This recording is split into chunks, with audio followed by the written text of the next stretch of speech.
علیکم، تو وہ کیا کرو، ایک کوئنٹل کی گردن تو مارے گا، یہ سلام ہے گردن بھائی، سلام دعا ہے یا گردن کو ہلانے کا نام سلام ہے بھائی؟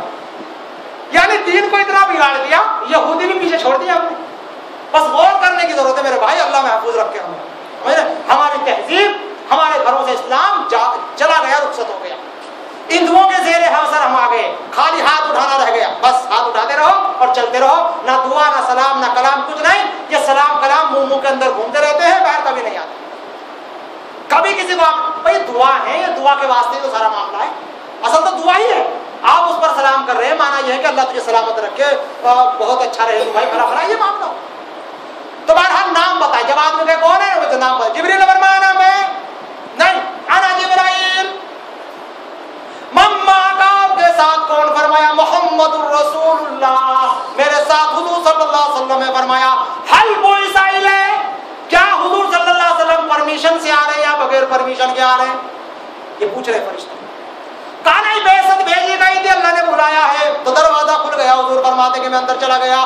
میں کیا دیکھتا ہوں کہ میں نے دیکھا جناب ایک بہت خوبصورت انسان، اور اس کی شکل بالکل میری شکل سے ملتی تھی، اور بڑے اونچے بڑے لمبے اور بڑے حسین و جمیل بیٹھے ہوئے ہیں جناب، ایک ستون سے ٹیک لگائے ہوئے. اور جناب جب وہ سیدھی طرف دیکھتے ہیں تو جناب بڑے خوش ہوتے ہیں، بڑے ہنستے ہیں، اور جب بائیں طرف دیکھتے ہیں تو بڑا روتے ہیں. اور اس طرح کا منظر دیکھ کر کے میں پریشان ہوا. اور جبریل علیہ السلام نے مجھے کہا کہ جائیے ان کو سلام کیجئے. میں نے کہا جبریل من ہوا، یہ کون ہے؟ کہا ابو کا آدم علیہ السلام، یہ آپ کے ابا آدم علیہ السلام ہے. تو فرماتے میں نے جا کے سلام کیا، ابا نے میرے سلام کا جواب دیا اور فرمایا وعلیکم السلام ورحمۃ اللہ وبرکاتہ، اور فرمایا یا صالح ابن النبی الصالح، مرحبا یا صالح ابن النبی الصالح، اے میرے بچے میرے بیٹے تجھ پر سلامتی ہو اور تیرا آنا بڑا مبارک. اس طرح سے حضرت آدم علیہ السلام نے ان کا استقبال کیا. پھر میں نے جبریل سے پوچھا کہ جبریل بتاؤ، یہ جب ادھر دیکھتے ہیں جانب یمین میں، یعنی اس طرف تو ہنستے ہیں، ادھر روتے، کیا بات ہے؟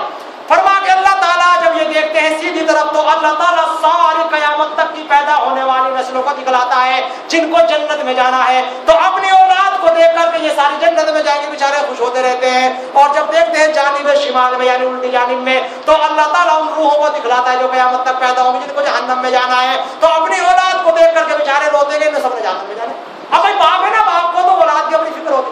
ہاں وہ آدم ہے، دنیا سے رخصت ہونے کے بعد آسمانوں میں بیٹھ کر، قبروں میں بیٹھ کر وہ جناب اولاد کی فکر کر رہے ہیں کہ جہنم سے بچے. اور کیسے ماں باپ ہیں ہم کہ ہم اپنی اولاد کو جہنم میں لگیں رہے. سکھاتے ہیں دین، پڑھاتے ہیں نماز، پڑھاتے ہیں کلمہ، ہے کچھ؟ وہ آدم علیہ السلام ہیں جن کو اللہ تعالیٰ نے وہاں رکھا ہوا. تو یہ اولاد کا مقام، اور ہم ہماری بھی اولاد ہے، ہمیں اپنی اولاد کی فکر میں. اور اللہ نے کیا فرمایا ایھا الذین آمنوا قوا انفسکم واہلیکم نارا، لوگوں اپنے آپ کو جہنم کی آگ سے بچاؤ. مسلمانوں نے کہا کہ ہم تو جہنم کی آگ سے نہیں بچاتے، ہاں ہم تو دنیاوی گرمی سے ضرور بچیں گے. اگر ضرورت پڑی کولر لا لیں گے، ضرورت پڑی ایئر کنڈیشن لا لیں گے، ضرورت پڑی تو فلا کام کر لیں گے، سارے کام کر لیں گے، لیکن جہنم کی ہمیں کوئی فکر نہیں. قل نار جہنم اشد حرا، اے میرے نبی آپ ان سے کہو کہ جہنم کی آگ کا اور دنیا کی آگ کا کیا مقابلہ؟ فکر نہیں جہنم کی. اور وہاں تو یہ عالم ہوگا کہ یہاں کی آگ میں تو آپ کود جائیں، مر جائیں، ختم ہو جائیں. فرمایا جب وہاں آگ میں ڈالے جائیں گے ثم لا يموت فيها ولا يحيا، نہ زندہ رہے گا نہ مردہ رہے گا، موت تو نہیں آئے گی، تو زندہ رہنا ہے عالم میں. تو اپنی اولاد کو میرے بھائی بچاؤ جہنم کی آگ سے. ان کو فیشنوں سے اور ماڈرنوں سے اور انگریزی تہذیب سے، انگریزی غلبوں سے اور بری چیزوں سے، جھوٹ بولنے سے اور جناب عیاشیاں کرنے سے، پوری فلم دیکھنے سے، ان تمام گناہوں سے ان کو بچاؤ اور اسلام کی طرف ان کو مائل کرو. ان کو قرآن سکھاؤ، حدیث سکھاؤ، اللہ کے نبی کی سنت سکھاؤ، پاک رہنے کا طریقہ سکھاؤ، کلمہ سکھاؤ. یہ ساری چیز ہمیں سکھانے کی ہے. اپنی اولاد کو جہنم سے بچاؤ. حضور صلی اللہ علیہ وسلم فرماتے ہیں کہ پھر ہم آگے چلے دوسرے آسمان پر. وہاں میں نے حضرت یحییٰ اور حضرت عیسیٰ علیہ السلام سے ملاقات کی. اس کے بعد فرماتے ہیں کہ پھر ہم تیسرے آسمان پر گئے. وہاں ہم نے حضرت یوسف علیہ السلام سے ملاقات کی اور حضور نے ارشاد فرمایا کہ انہ شطر الحسن، کہ میں نے دیکھا یوسف علیہ السلام کو اللہ نے اتنا جمال دیا، اتنا حسن ان کو عطا فرمایا کہ اللہ نے جو ہے پورے حسن کے دو حصے کیے، ایک حصہ ساری امت کو دے دیا اور ایک حصہ تنہا تنہا یوسف علیہ السلام کو دے دیا. اتنے خوبصورت حضرت. اس کے بعد فرماتے ہیں پھر میں نے چوتھے آسمان پر گیا، میں نے وہاں حضرت ادریس علیہ السلام سے ملاقات کی. پھر فرماتے ہیں میں پانچویں آسمان پر گیا، میں نے وہاں حضرت ہارون علیہ السلام سے ملاقات کی. پھر فرماتے ہیں کہ میں چھٹے آسمان پر گیا اور میں نے وہاں حضرت موسیٰ علیہ السلام سے ملاقات کی. اور پھر میں ساتویں آسمان پر گیا تو میں نے دیکھا وہاں ایک بہت بڑا گھر ہے، بہت بڑا کوٹھا مبارک ہے، اور اس گھر کے سامنے ایک بڑے آدمی، بڑے حسین و جمیل، بڑے خوبصورت، یعنی وہ جو پہلے آسمان پر جو بڑے آدمی بیٹھے ہوئے تھے آدم علیہ السلام، ان سے بھی کہیں زیادہ خوبصورت انسان بیٹھے ہوئے ہیں سفید لباس میں ملبوس، اور ان کے سامنے چھوٹے چھوٹے چھوٹے چھوٹے چھوٹے چھوٹے بچے کھیل رہے ہیں، اور وہ ان بچوں کا کھیل دیکھ کر کے بڑے خوش ہو رہے ہیں اور ان بچوں کو خوب کھلا رہے ہیں. اور جناب خانے کعبہ اس کا ڈیر لگائے ہوئے بیٹھے ہیں. میں نے کہا جبرائیل یہ کون ہے؟ فرمایا جاؤ آگے بڑھو اور ان کو سلام کرو. میں گیا آگے اور میں نے جا کے ان کو سلام کیا. انہوں نے وعلیکم السلام کہا اور مرحبا کہا. میں نے جبرائیل یہ کون ہے؟ فرمایا ابو کا ابراہیم علیہ السلام، یہ آپ کے ابا ابراہیم علیہ السلام ہے. میں نے پوچھا کہ یہ کون ہے؟ یہ بچے. فرمایا یہ وہ بچے ہیں، یہ وہ اولادیں ہیں، یہ وہ بچے ہیں کہ جو بچپن میں فوت ہو جاتے ہیں. اللہ تعالیٰ نے ابراہیم کی ڈیوٹی لگائی ہوئی ہے کہ جو بچہ مر کے آئے گا دنیا سے اوپر تو تم کھلا، اللہ تم کھلاتے رہو. ان کا کوئی باپ نہیں، ابراہیم تم ان کے باپ بن گئے ہو. جب تک قیامت آئے گی جب تک تم ان کے باپ بنے رہو، کھلاتے رہو ان کو کھیلا، چور سپاہی کھلاتے رہو. میں نے کہا جبرائیل یہ گھر کیا ہے؟ فرمایا بیت المعمور، یہ بیت معمور ہے، یعنی آسمانوں میں قبلہ، آسمانوں کا کعبہ. اور یہ آسمانوں کا جو کعبہ ہے یعنی دنیا میں جس طرح خانہ کعبہ ہے جس کی طرف جو ہے لوگ نماز پڑھتے ہیں اور طواف کرتے ہیں، اسی طرح آسمانوں میں بھی کعبہ ہے جس کا طواف فرشتے کرتے ہیں اور نماز پڑھتے ہیں. تو وہاں بھی کعبہ یہاں بھی کعبہ. اور علماء نے فرمایا کہ اگر اس کعبے کو نیچے زمین پر اتارے تو بالکل اس کعبے کی سیدھے بیٹھے گا، اسی پر ٹھیک اترے گا، اسی کعبے پر جو دنیا میں ہے نا اسی پر آ. تو بہرحال کعبہ جو ہے وہاں بھی اور کعبہ یہاں بھی، وہ فرشتوں کا کعبہ اور یہ دنیا والوں کا کعبہ. اللہ ہم سب کو کعبہ دیکھنا نصیب فرمائے، اللہ ہمیں زیارت کعبہ نصیب فرمائے، اللہ ہم سب کو حج کرائے. بہرحال وہ آسمانوں کا کعبہ حضور صلی اللہ علیہ وسلم نے دیکھ لیا.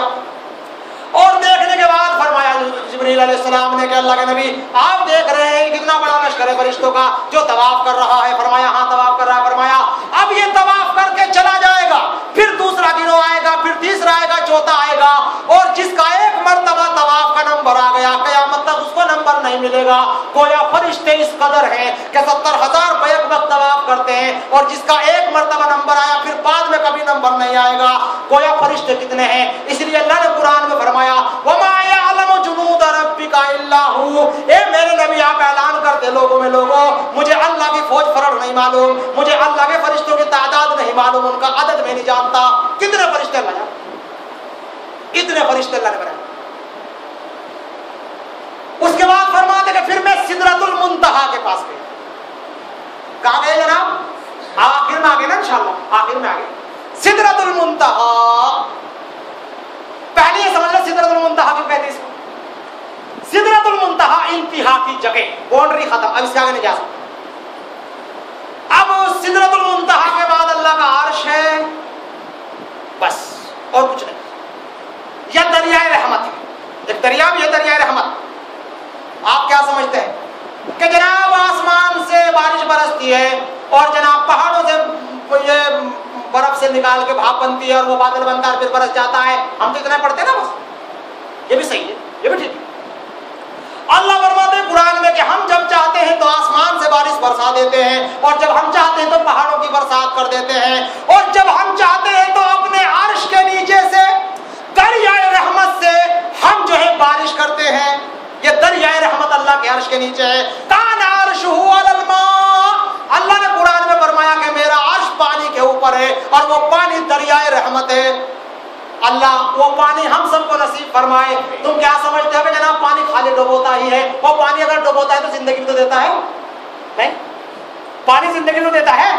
دیکھتے نہیں جس زمین پر پانی نہیں ہوتا کیا ہوتی ہے حالت؟ کیا حالت ہوتی ہے جی؟ وہ زمین والے بچتے ہیں. تو دریائے رحمت ہے وہاں. تو سدرۃ المنتہا انتہا کی، اس سے آگے کچھ نہیں جا سکتا، نہیں ادھر جا بس. اور سارے